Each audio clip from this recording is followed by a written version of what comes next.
Now, your ABC 7 First Alert Weather Forecast with meteorologist John Scalzi.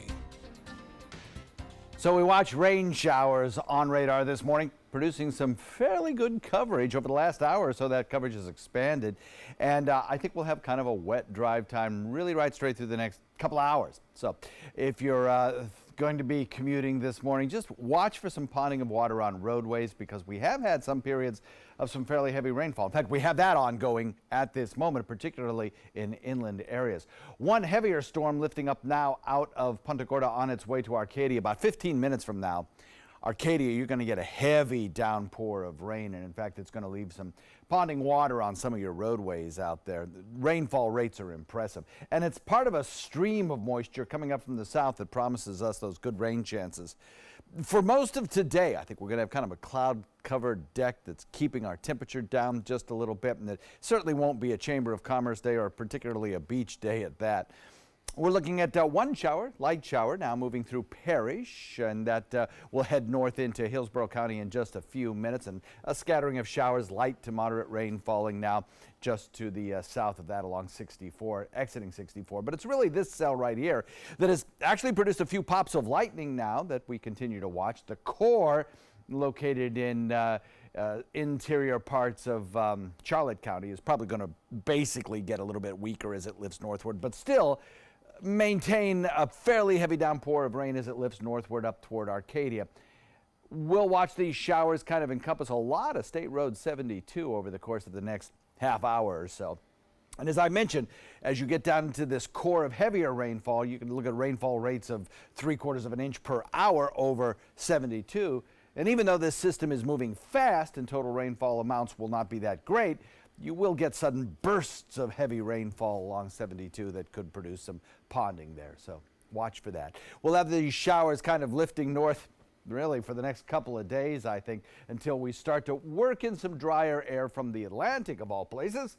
High pressure will build in from the Atlantic as a ridge of high pressure in the upper and mid levels of the atmosphere continues to drift eastward. Westward rather. 75 degrees our current air temperature. We have a southeast wind coming in at about 7 right now. The key to the forecast, I think, over the next several days will be the direction of that wind flow. Right now, southeast, funneling up moisture.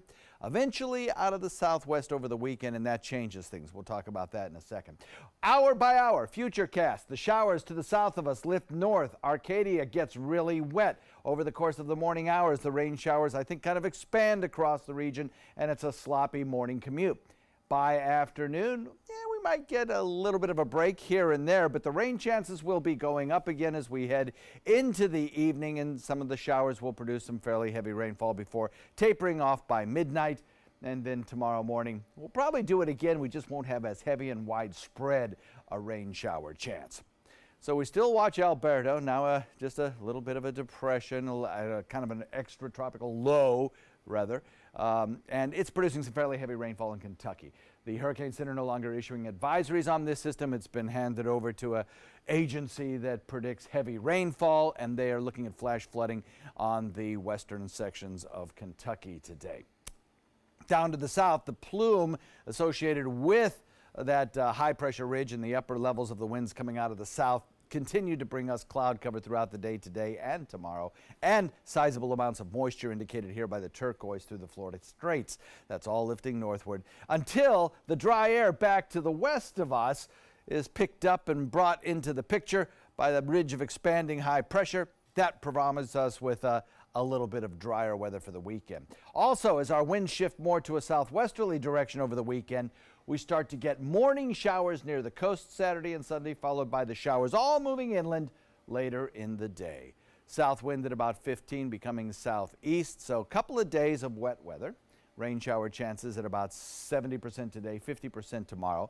The drier air starts to move in, and we start to reduce our rain chances for Saturday and Sunday. In fact, I'll probably eliminate the rain chances on Sunday for the rest of the week. I think I'll keep that eliminated. We'll look for temperatures to respond, getting up close to 90. Good beach weather this weekend. And then as we head into next week, we'll be looking at a chance of showers working back in probably midweek.